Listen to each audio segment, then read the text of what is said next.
Saat itu, saya pertama kali bertemu Fahri saat kami sama-sama duduk di bangku kelas 2. Tidak ada yang mengesankan sama sekali. Dia bukan tipe pria yang membuat orang menoleh di tengah halaman sekolah. Tidak ganteng seperti pemeran utama pria film Korea. Tidak terlalu gagah sehingga semua gadis jatuh cinta padanya. Bahkan kadang agak kering. Namun ada satu hal yang saya sadari sejak awal. Fahri sangat baik hati. Kami belajar di kelas tematik yang sama, lalu tanpa sengaja tergabung dalam klub relawan yang sama. Awalnya hanya pertukaran bisnis singkat. Bisakah Anda membantu saya menyiapkan slide? Ingatlah untuk datang lebih awal besok. Lalu entah kenapa, pada titik tertentu, percakapan itu berubah menjadi, "Kamu makan apa hari ini? Apakah kamu lelah?" Dan aku sadar, aku mulai menunggu SMS Fahri setiap hari. Tidak ada kelopak bunga mawar yang berserakan di sepanjang jalan. Next stage pengakuan romantis di tengah hujan. Semuanya datang dengan sangat lambat, sangat lembut, seperti sore bulan Oktober yang cerah dan hangat. Fahri tidak pernah menggunakan kata-kata manis. Dia tidak mengatakan, "Aku mencintaimu terlalu dini," tidak memanggilku sayang atau malaikat. Tapi selalu ingat bahwa aku suka minum teh susu rendah gula dan selalu berdiri menungguku di gerbang asrama setiap malam setelah kembali dari belajar kelompok. Barangkali kedewasaan itulah yang membuat hatiku tentram. Cinta kami bertahan hampir 3 tahun sebelum lulus. Sama seperti di awal, semuanya masih sederhana, tidak ada drama.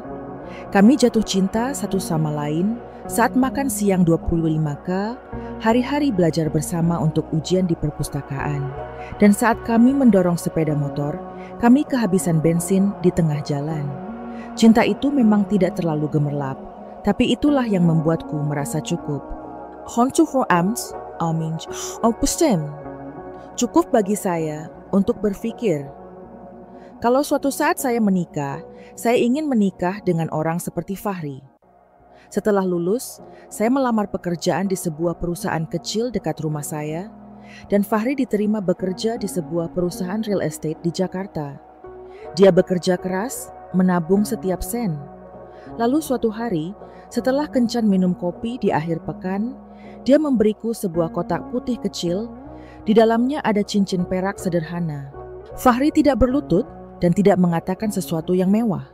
Lihat saja aku, tarik napas dalam-dalam lalu berkata, "Lestari, ayo kita menikah." Aku menertawakan kecanggungannya, tapi anehnya di dalam diriku terasa hangat. Ada saatnya Anda tidak membutuhkan terlalu banyak kata. Memiliki orang yang tepat di samping Anda saja sudah cukup untuk merasa aman sepanjang sisa hidup Anda. Pernikahan kami tidak dibuntuti, hanya sebuah upacara kecil dengan kerabat, sahabat, dan mata penuh cinta. Aku masih ingat tatapan mata Fahri saat menatapku dengan kebaya putihnya. Matanya berbinar-binar penuh haru yang tak terlukiskan. Dan sejak hari itu, saya menjadi istrinya, sebuah gelar yang sederhana namun sakral.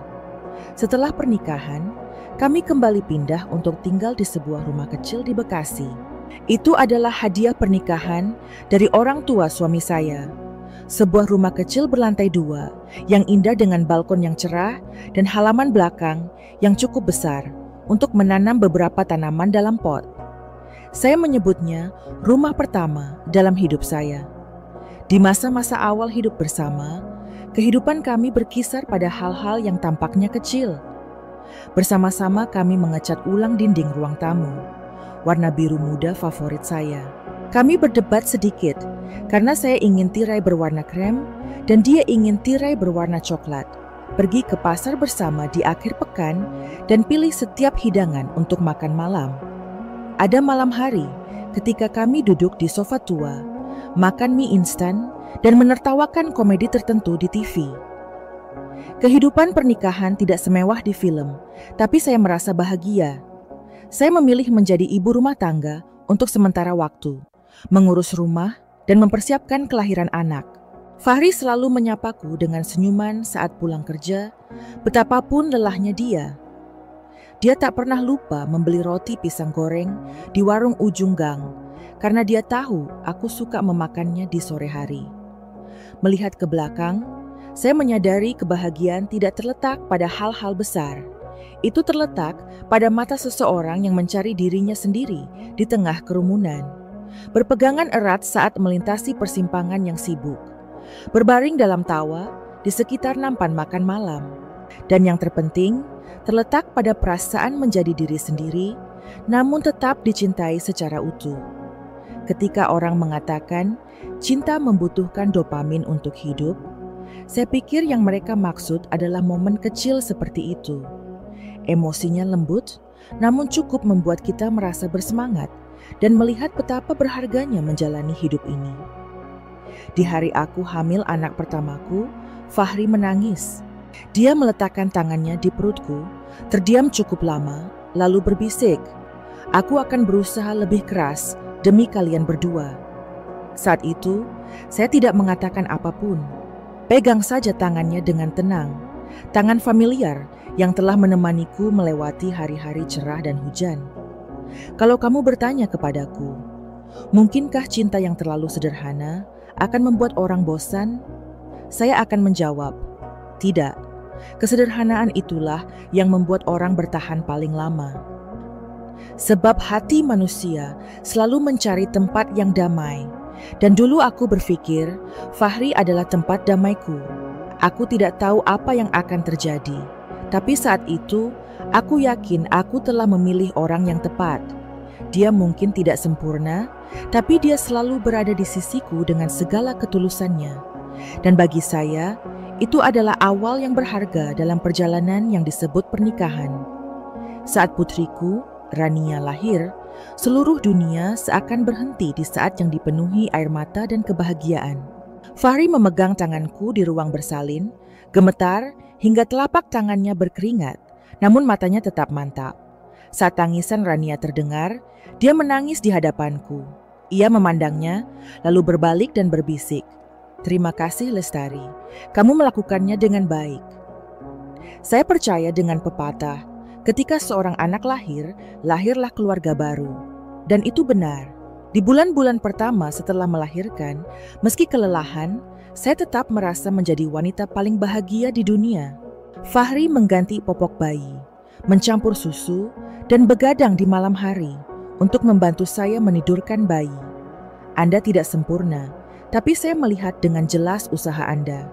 Kami belajar bagaimana menjadi orang tua bersama dengan canggung dan penuh kasih sayang.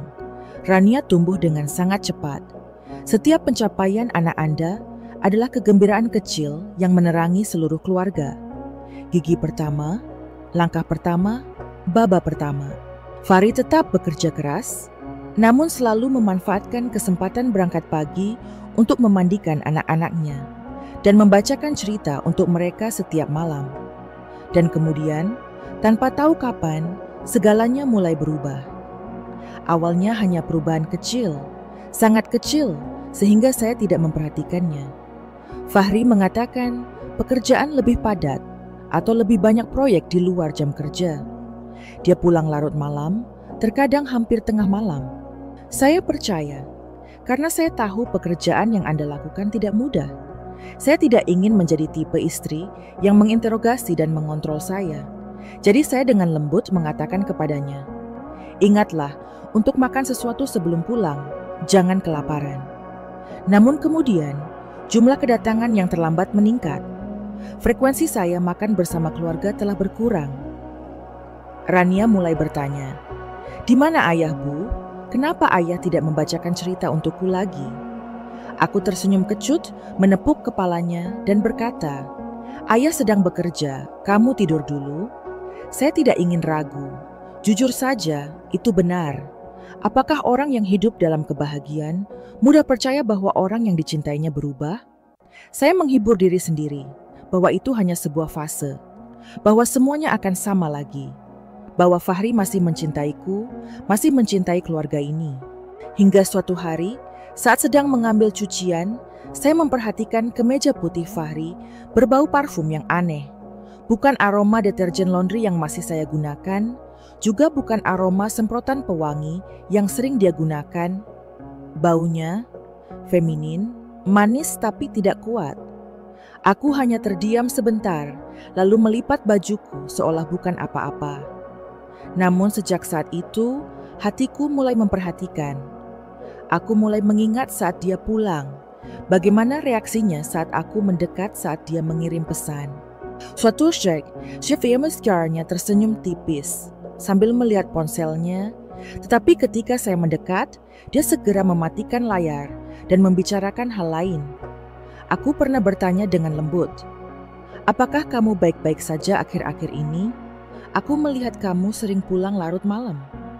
Fahri menjawab tanpa mengalihkan pandangan dari TV. "Tidak apa-apa, ada beberapa proyek yang perlu diselesaikan.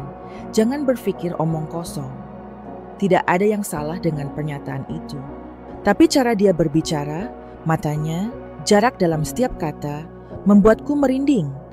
Perasaan ragu adalah salah satu perasaan yang paling menakutkan. Tidak jelas, ia tidak memiliki bentuk tertentu, tapi itu menggerogoti pikiranku sedikit demi sedikit. Siang hari kamu tersenyum, bermain dengan anak-anakmu, membersihkan rumah. Namun di malam hari, Anda terbangun, menatap langit-langit yang gelap, dan bertanya-tanya, "Bagaimana jika saya salah? Namun bagaimana jika saya benar?" Saya tidak memberitahu siapapun, bukan karena malu, tapi karena aku tidak yakin. Aku takut aku akan mempermasalahkannya dan kemudian harus meminta maaf kepada suami dan keluargaku nanti. Aku takut menyakiti Rania jika kekhawatiranku tidak benar. Tapi hatiku tidak tenang. Saya mulai memberikan perhatian lebih. Suatu kali, Fahri meninggalkan ponselnya di atas meja dan saya melihat muncul notifikasi. "Ayla, sangat merindukanmu." Saya berdiri di sana tercengang selama beberapa detik. Jantungku terasa seperti jatuh ke kakiku. Aku tidak membuka pesan itu. Saya tidak menyentuh telepon. Aku hanya duduk di kursi, kepalaku di tangan, hatiku kacau. Saya tahu saya telah mencapai batas antara percaya dan ragu, antara diam dan mencari jawaban, namun hatiku masih belum cukup kuat untuk menghadapinya. Malam itu, aku tidak tidur. Saya berbaring di samping suami saya, orang yang menganggap saya seperti harta karun dan merasa seperti orang asing. Aku ingin menoleh dan bertanya, "Siapakah Ayla?" Namun tenggorokanku tercekat. Entahlah, setelah pertanyaan itu, kemana arah hidupku? Sebenarnya saya paham kenapa banyak wanita yang memilih diam ketika mulai melihat tanda-tanda tidak biasa dari suaminya. Bukan karena mereka lemah, namun karena mereka terlalu menaruh cinta dan harapan pada keluarganya.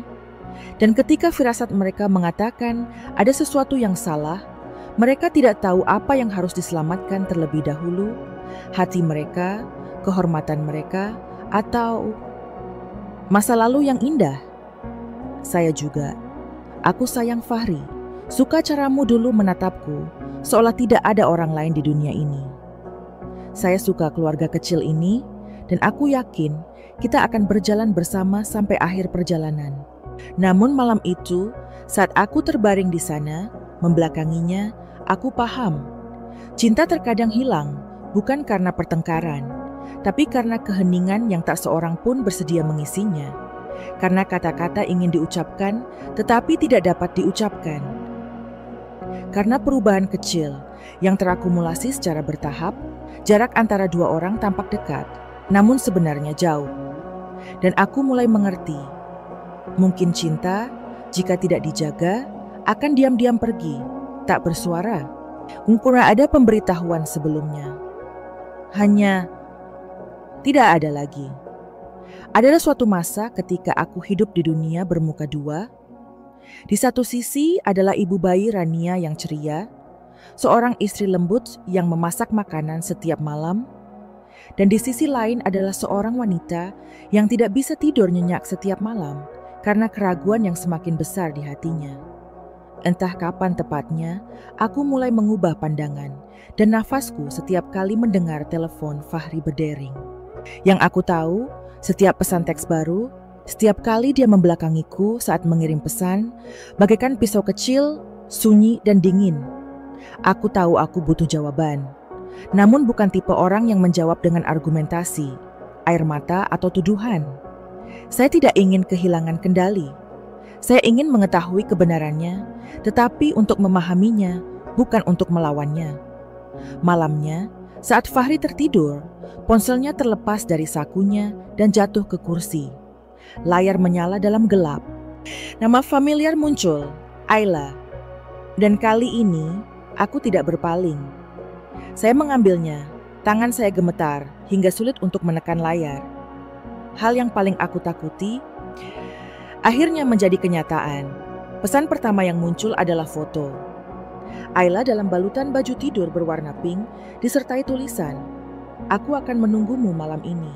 Aku sangat merindukanmu." Saya merasa beku, kepala kosong, hanya suara detak jantungku yang tersisa. Saya segera menggulir ke bawah. Percakapan intim, nada romantis, janji-janji yang pernah mereka buat. Tidak ada yang perlu diragukan lagi. Ini bukan lagi sebuah fantasi. Ini adalah pengkhianatan, jelas dan nyata. Saya tidak tahu berapa lama saya duduk di sana. Mungkin beberapa menit, bisa juga berjam-jam. Saya tidak menangis, jangan berteriak. Hanya terdiam seolah aku sedang melihat versi kehidupan lain yang tak pernah siap kuhadapi. Saya mengirim semua percakapan ke email terpisah. Katakan pada diri sendiri, bukan untuk balas dendam, tapi untuk menyimpannya untuk diri sendiri. Sehingga ketika ada yang bertanya, apakah Anda yakin? Saya tidak perlu panik atau ragu. Saya ingin tenang, saya perlu tenang. Keesokan paginya, saya masih memasak sarapan seperti biasa. Masih menyapa Fahri dengan senyuman kecil, masih mengantar Rania ke kelas menggambar. Tidak ada yang memperhatikan hal lain. Namun dalam hati saya, ada satu hal yang selamanya tidak lagi sama, iman. Saya mulai mengumpulkan data. Bukan seperti seorang detektif, tapi seperti seorang istri yang mencoba memahami. Mengapa?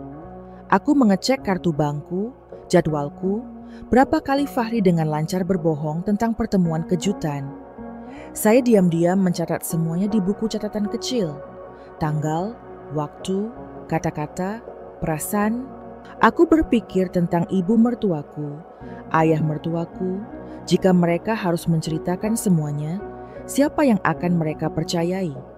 Percayalah pada anak Anda yang sejak kecil hingga dewasa selalu dipuji karena baik dan baik hati?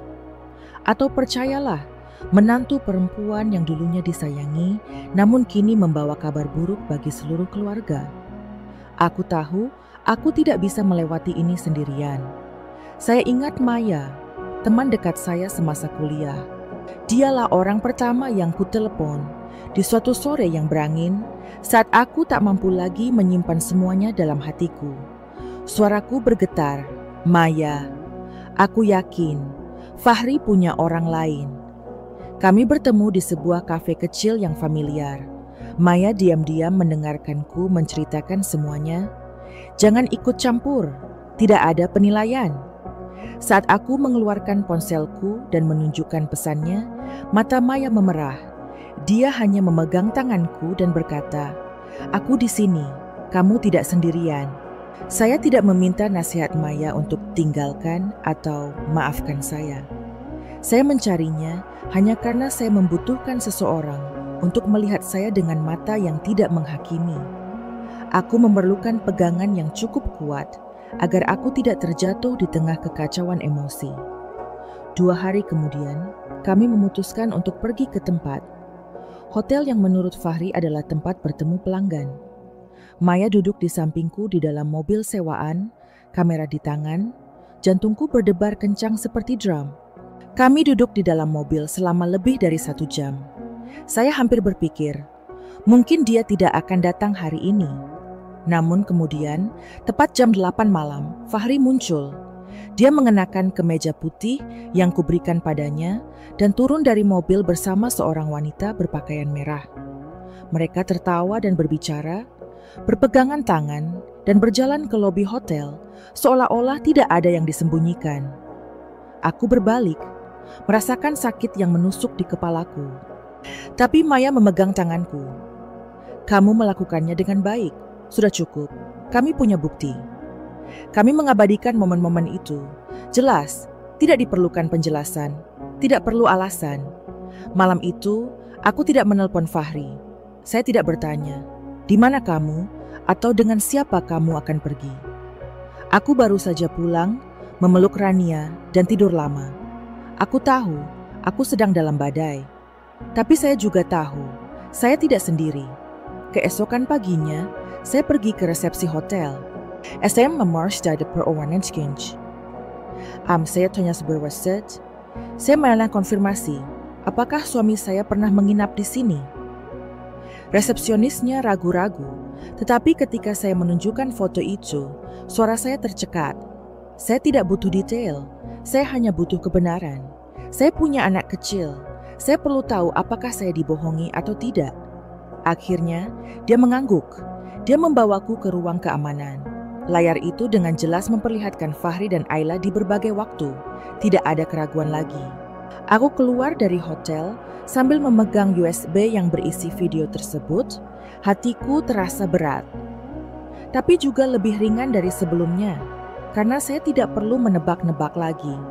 Saya tidak lagi harus menyiksa diri sendiri, meragukan diri sendiri, menyalahkan diri sendiri karena melakukan kesalahan.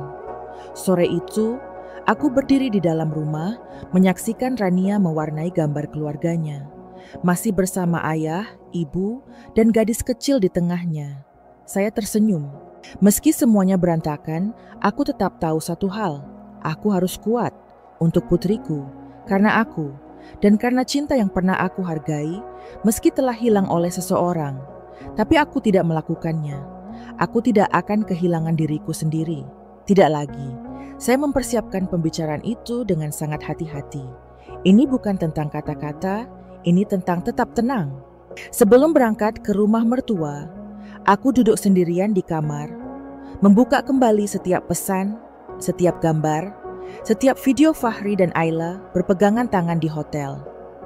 Aku menonton ulang semuanya, bukan untuk menambah rasa sakit, tapi untuk mengingatkan diriku sendiri. Aku tidak sedang membayangkannya. Apa yang saya rasakan, saya kira, adalah nyata. Sore itu, saya memilih kemeja lengan panjang berwarna krem yang ringan, rapi namun tidak terlalu formal. Aku pergi ke rumah orang tua suamiku dengan pola pikir seorang gadis yang perlu didengarkan. Bukan penuduhnya, bukan seseorang yang datang untuk menjelek-jelekan putranya.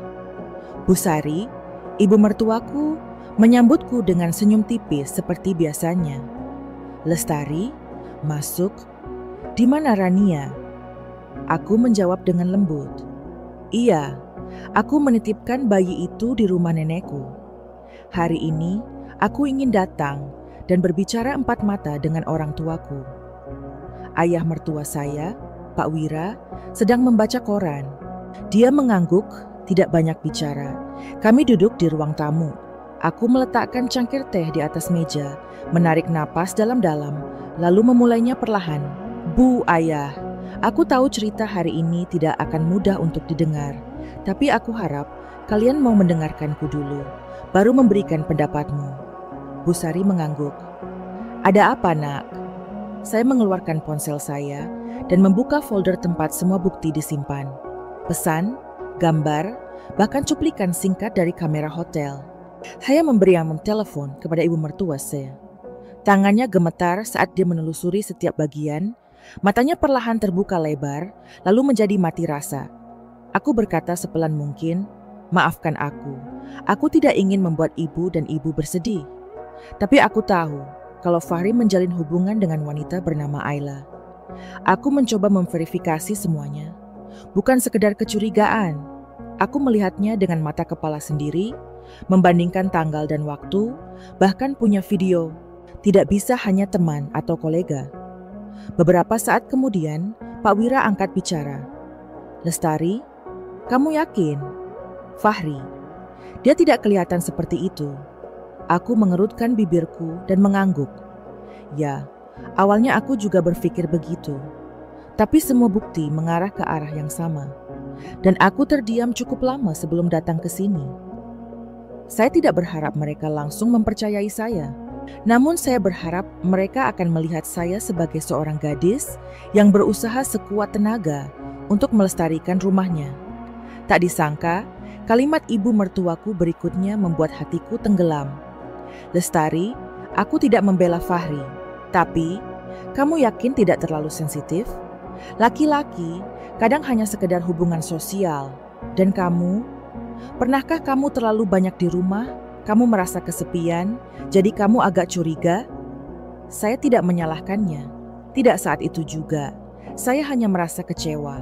Seolah-olah, meski aku menghadirkan ratusan bukti, keraguan kecil dari keluarga suamiku bisa membuat semua usahaku menjadi sia-sia. Aku memandangnya, berusaha untuk tetap tenang. Kalau aku hanya mengandalkan perasaanku, aku pasti sudah membicarakan hal ini sejak lama. Tapi aku sudah mengumpulkan data selama beberapa minggu. Aku belum pernah mengambil kesimpulan sendiri. Aku hanya ingin kamu melihat kebenarannya, lalu mengambil keputusan. Ayah mertua saya kemudian berdiri dan berjalan mengitari ruangan sambil masih memegang koran terlipat di tangannya. Dia berkata, perlahan, "Saya kira putra Anda tidak bisa melakukan hal seperti itu. Dia adalah orang yang bertanggung jawab dan tidak pernah berbohong kepada keluarganya sejak kecil."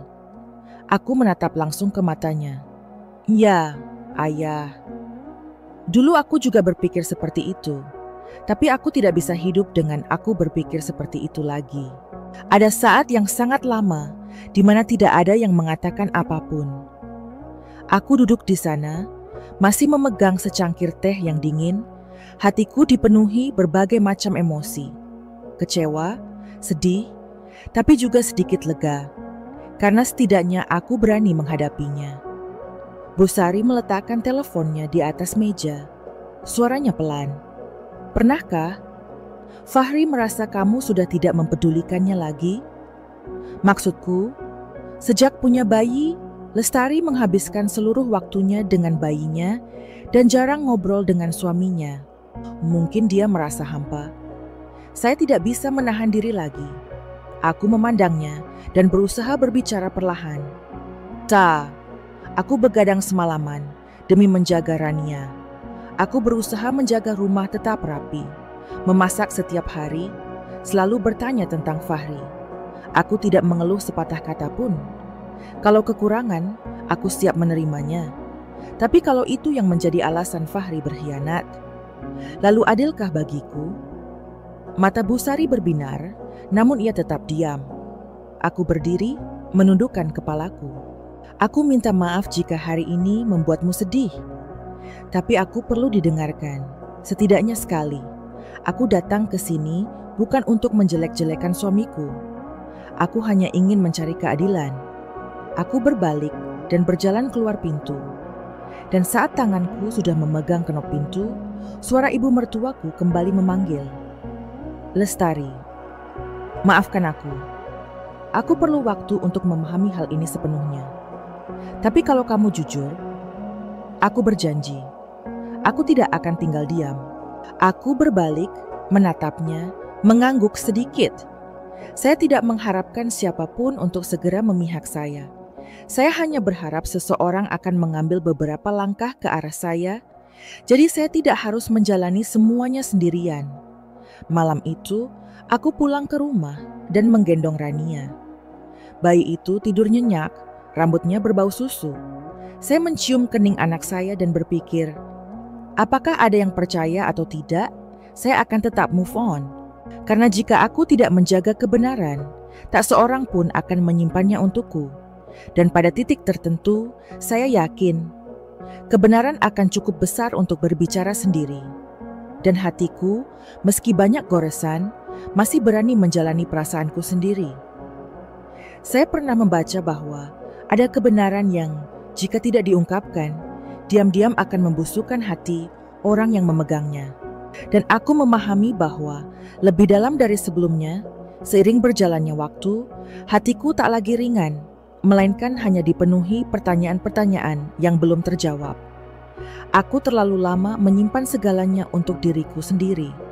Setiap kali aku melihat Fahri masuk ke dalam rumah, sambil meletakkan tasnya di atas meja, seolah tak pernah terjadi apa-apa, aku harus menelan kesunyian di hatiku.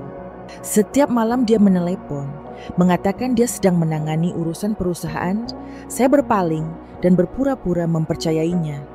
Tapi di dalam hati, aku tahu hatiku menangis setiap kali berdetak. Lestari, sampai kapan kamu akan terus hidup seperti ini? Aku tidak bisa hidup selamanya dalam kepura-puraan. Dan aku tak bisa move on jika di mata orang lain, keluarga suamiku, aku hanya seorang istri yang terlalu banyak berimajinasi. Saya telah berpikir dengan sangat hati-hati. Mungkin sesuatu versus Tuhan bersumber berakin berkat only menerangkan mata kita. Bukan Fan mendengarnya dengan telinga kita. Aku tak ingin berkata apa-apa lagi, tak perlu menjelaskan, tak perlu memohon pada siapapun untuk mempercayaiku. Saya hanya ingin mereka menjadi saksi. Jumat malam.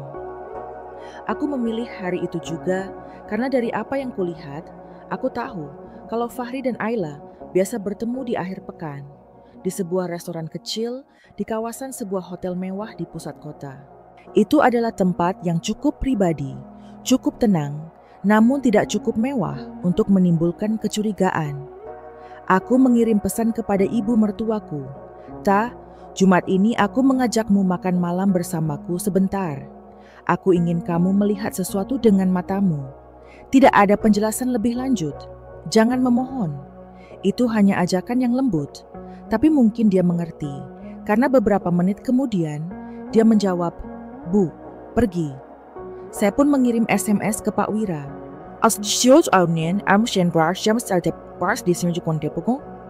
Tapi Pak kemudian dia mengangguk. "Oke, tapi kamu tidak boleh membuat keributan di depan umum." Saya menjawab singkat, "Iya, saya hanya ingin orang tua saya melihat kebenarannya." Saya tiba lebih awal bersama Maya. Temanku selalu berada di sisiku sejak awal cerita.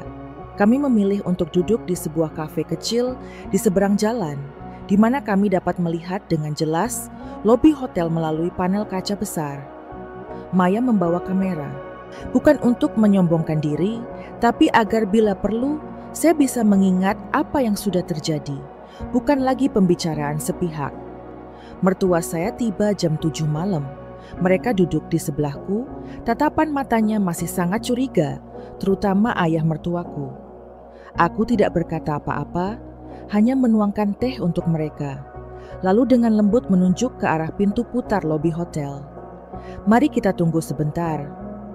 Setiap menit yang berlalu terasa seperti 1 jam. Kulihat ibu mertuaku sesekali melirik jam. Ayah mertuaku menyilangkan tangan, wajahnya berat. Saya tahu mereka tidak ingin berada di sini. Saya memahami perasaan harus menghadapi kemungkinan bahwa putra yang paling Anda percayai mengkhianati Anda. Namun kemudian, saat jarum jam menunjuk tepat pukul 07.30, Fahri muncul.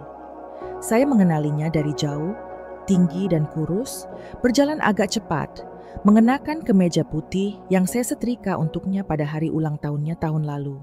"Anda tidak pergi sendirian." Ayla berjalan di sampingnya, mengenakan gaun sutra merah. Rambutnya tergerai, lengannya melingkari siku Fahri seolah itu adalah hal paling alami di dunia. Mereka tertawa. Mereka saling memandang. Mereka tidak menyadari bahwa hanya beberapa meter jauhnya, seseorang sedang melihat segalanya.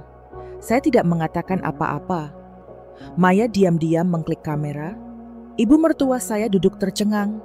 Dan Pak Wira, laki-laki yang selalu percaya bahwa anaknya tidak mungkin salah, terdiam. Tangannya terkepal erat hingga urat nadinya terlihat. Fahri dan Ayla memasuki restoran yang ada di dalam. Dari tempat kami duduk, kami bisa melihat mereka duduk bersebelahan, memesan makanan, bertukar pandang mesra. Saya masih tidak menangis.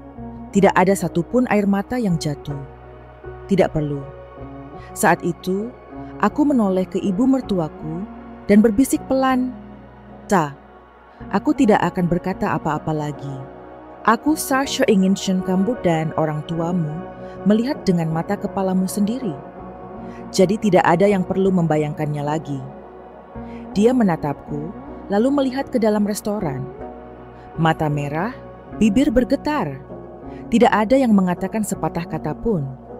Saya mengerti, kebenaran bisa saja membebaskan, tapi juga bisa sangat menyakitkan hingga sulit diungkapkan dengan kata-kata. Saya berdiri dan membungkuk kepada mereka. Aku minta izin pulang dulu. Aku tidak butuh orang tuaku untuk memilih memihak yang mana. Aku hanya ingin orang tuaku tahu. Sudah berapa lama aku bertahan, berapa lama aku diam. Karena aku tidak ingin keluarga ini terluka.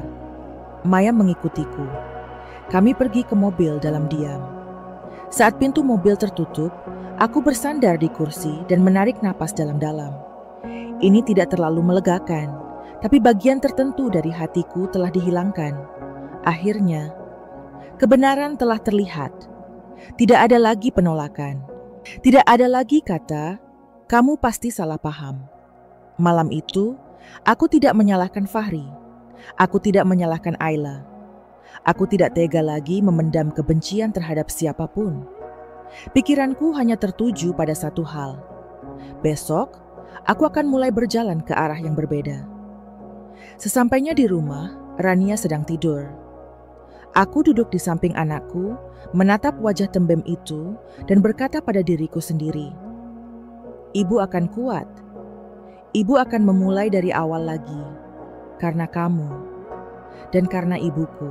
Aku tahu, mungkin hari-hari ke depan akan lebih sulit dari apapun yang pernah aku alami. Tapi setidaknya sekarang, saya tidak lagi harus menguatkan diri untuk melindungi cangkang yang retak setiap hari. Saya memiliki kebenaran. Saya punya anak, dan aku masih memiliki diriku sendiri. Dan itu sudah cukup untuk memulai lagi, meski dari pecahan. Setelah malam yang menentukan itu, segala sesuatu di hatiku menjadi lebih jelas dari sebelumnya. Saya tidak lagi harus meyakinkan diri sendiri bahwa dia mungkin akan berubah, dan saya juga tidak perlu mengulangi hal-hal seperti, "Ayo kita coba lebih lama lagi." Karena aku paham, ada retakan yang jika ditambal hanya akan membuat hatimu semakin berdarah. Fahri pulang terlambat hari itu. Saya tidak bertanya kemana dia pergi, saya juga tidak terlihat marah. Saya menyajikan makan malam seperti biasa, memberi makan Rania, dan menceritakan sebuah cerita pendek kepadanya. Dan dia duduk diam di hadapanku, menatapku lebih lama dari biasanya, seolah menungguku marah atau menanyaiku. Tapi aku tetap diam. Itu bukan karena aku tidak terluka, tapi karena aku memilih cara berbeda untuk mengakhirinya. Keesokan paginya, saat aku sedang melipat pakaian ke dalam keranjang, Fahri masuk ke kamar. Suaranya serak. "Lestari, aku tahu kamu melihat semuanya." Aku berhenti dan berbalik untuk melihatnya. Mata itu tidak lagi terlihat bangga seperti biasanya. Itu adalah mata seorang pria yang akan kehilangan benda paling berharga yang tidak sengaja dia jatuhkan. "Maafkan aku tahu aku salah. Aku tidak bisa mengendalikan diri. Tapi aku tetap mencintaimu, cinta Rania. Bisakah kamu memberiku satu kesempatan lagi?" Saya memandangnya, pria yang segalanya bagiku. Disitulah saya bersandar pada hari-hari yang melelahkan. Orang yang saya pikir akan bersama saya selama sisa hidup saya. Namun kini, di hadapanku, Moat Sestvarnyan Cibosat undas lagi senyaman dulu. Aku duduk dan menjawab dengan lembut, "Fahri, aku sudah memaafkanmu sejak lama, meski aku belum mengucapkannya. Tapi memaafkan bukan berarti aku harus terus hidup dalam hal-hal yang menyakitiku. Bukannya aku tidak lagi mencintaimu, tapi aku telah belajar untuk lebih mencintai diriku sendiri." Dia terdiam, lalu menundukkan kepalanya. "Tidak ada alasan. Jangan meminta lebih." Pada saat momen itu, kami berdua paham bahwa suara retakan yang tidak ada bisa lagi diperbaiki meski dengan sepenuh hati. Saya mulai mengatur dokumen perceraian. Jangan terburu-buru, jangan membuat keributan. Saya hanya melakukannya setenang mungkin. Seolah-olah ini adalah bagian dari perjalanan hidup yang harus saya lalui. Meski menyakitkan, tak ada lagi rasa dendam. Meskipun aku minta maaf, aku tidak bisa menahan diri lagi. Saya meminta hak asuh penuh atas Rania. Fahri tidak keberatan. Ia mengingat suami akan menafkahi sepenuhnya, tetap menjenguk anak-anaknya, dan tidak pernah meninggalkan tanggung jawabnya sebagai seorang ayah. Aku senang, setidaknya kami masih bisa memperlakukan satu sama lain seperti orang dewasa, meski kami bukan lagi suami istri. Pada hari saya pindah dari rumah lama saya, hujan turun. Hujan gerimis rintik-rintik, seolah langit ingin menyembunyikan kesedihanku untukku. Aku memeluk Rania sambil memegang koper kecil di tanganku. Tidak ada yang mengucapkan selamat tinggal, tidak ada pelukan dari sang mantan, yang ada hanya suara taksi yang menunggu di depan pintu gerbang. Ibu mertua saya menelepon pada sore hari. Dia menangis. Dia bilang dia menyesal karena tidak mempercayaiku pada awalnya. Kamu adalah istri yang baik, ibu yang hebat, dan wanita yang sangat pemberani. Meskipun hal ini terjadi, aku tetap menganggapmu sebagai putriku. Aku tertawa melalui telepon. Air mata mengalir di mataku. Terkadang, keterlambatan pengenalan masih menjadi hal yang menenangkan hati kita. Rania dan aku pindah kembali untuk tinggal sementara di rumah ibuku untuk sementara waktu. Kamarnya kecil tapi cukup hangat. Di malam hari, saya sering menggendong anak saya, melihatnya tidur, dan merasakan jantung saya membaik sedikit demi sedikit. Tak perlu laki-laki, tak perlu janji, lengan mungil bayimu saja sudah cukup bagiku untuk kuat melanjutkan. Saya tahu tidak semua orang punya keberanian untuk pergi, dan aku juga tidak berani. Namun pada titik tertentu, ketika kamu harus memilih antara mempertahankan seseorang atau menjaga dirimu sendiri, kamu akan mengerti, mencintai seseorang hingga kehilangan dirimu sendiri bukanlah hal yang benar untuk dilakukan. Saya memilih untuk pergi. Itu bukan karena aku lemah, tapi karena aku cukup kuat untuk berani melepaskan hal-hal yang sudah tak layak lagi kucintai. Dan jika Anda, orang yang mendengarkan cerita ini, juga sedang berdiri di persimpangan jalan emosional, tidak tahu apakah harus pergi atau tetap tinggal, luangkan waktu sejenak untuk mendengarkan kata hati Anda.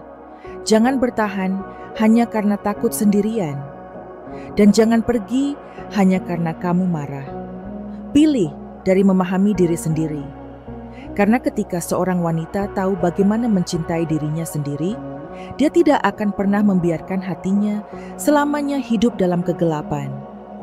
Saya pergi, menangis, itu menyakitkan. Tapi kemudian, perlahan-lahan aku belajar bagaimana tersenyum lagi.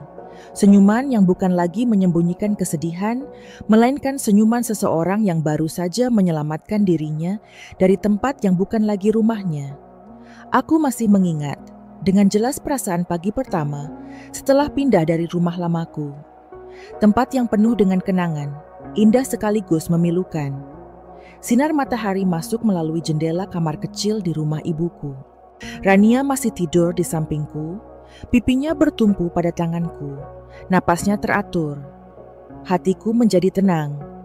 Meski kehidupan ke depan masih kacau, setidaknya untuk saat ini, saya tahu saya berada di tempat yang aman, baik secara fisik maupun emosional. Hari-hari pertama memulai kembali tidaklah mudah. Aku harus belajar kembali bagaimana hidup sendiri, tanpa laki-laki yang telah menemaniku selama bertahun-tahun, tanpa suara sepeda motor yang familiar setiap sore, tanpa makan bersama 3 orang. Hanya Shkina aku, Rania, dan Stashno Sawachmu yang menunggu untuk ditulis kembali. Saya memutuskan untuk kembali bekerja. Sebelumnya, saya belajar pemasaran dan memiliki pengalaman bekerja paruh waktu selama masa mahasiswa saya. Sekarang saya mulai mengerjakan proyek lepas kecil-kecilan. Awalnya hanya menulis konten untuk halaman penggemar kecil dan membuat rencana media untuk toko lokal. Uangnya tidak banyak, tapi cukup membuatku merasa berharga, bahwa aku berjalan dan tidak berdiam diri. Merasa terkendali membuat saya bahagia. Bukan karena saya lebih baik dari siapapun, tapi karena saya mengira setelah perceraian, saya akan pingsan. Namun, setiap pagi saya masih bisa membuat secangkir kopi, menyiapkan sarapan untuk anak-anak saya, menjawab email pelanggan. Saya mendapati diri saya jauh lebih baik dari yang saya bayangkan.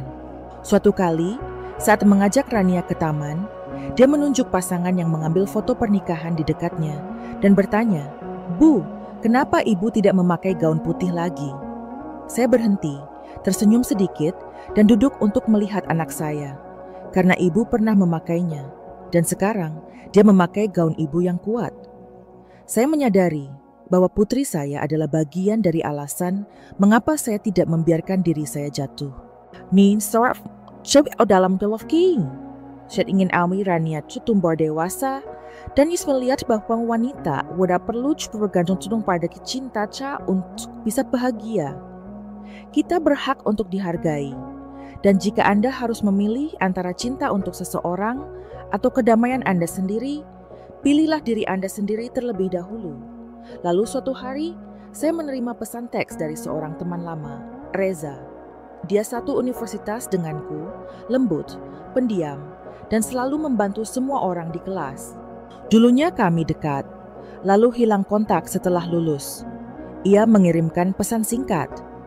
"Lestari, sudah lama sekali. Bagaimana kabarmu?" Kami bertemu untuk minum kopi. Tidak ada ekspektasi, tidak ada persiapan, hanya pertemuan dengan teman lama setelah bertahun-tahun. Reza masih sama, lembut dan pelan. Dia tidak bertanya tentang pernikahan lamaku seperti orang penasaran lainnya. Sebaliknya, dia bertanya, "Apa yang sedang kamu lakukan sekarang? Apakah ada sesuatu yang sedang kamu pikirkan?" Saya bercerita tentang pekerjaan freelance saya dan rencana saya membuka kelas kecil media pengajaran untuk ibu tunggal seperti saya. Tentang bagaimana aku belajar menulis ulang hidupku dengan hal-hal kecil setiap hari. Reza diam saja, hanya mendengarkan dengan tenang. Di akhir sesi, dia tersenyum dan berkata, "Kamu sangat berbeda sekarang. Tidak hanya cantik, tapi juga cemerlang dengan cara yang sangat unik." Saya tidak tersipu. Tanpa malu-malu, saya hanya tersenyum. Karena aku tahu, pujian itu tidak membuatku merasa terangkat, tapi membuatku merasa seperti aku berdiri tepat di tempat yang seharusnya aku pijak, dengan diriku sendiri. Sejak saat itu, Reza sesekali mampir untuk memberiku secangkir kopi di pagi hari. Kadang-kadang, aku hanya ingin bermain-main dengan Rania sebentar, membacakan beberapa halaman komik untuknya. Anda mudah-mudah janji, tidak ada status, tapi ya sana kehadiran yang lembut. Seperti secara seseorang mendekati luka yang kering, bukan untuk menyembuhkannya, tapi untuk mengingatkan bahwa luka itu dulunya berani.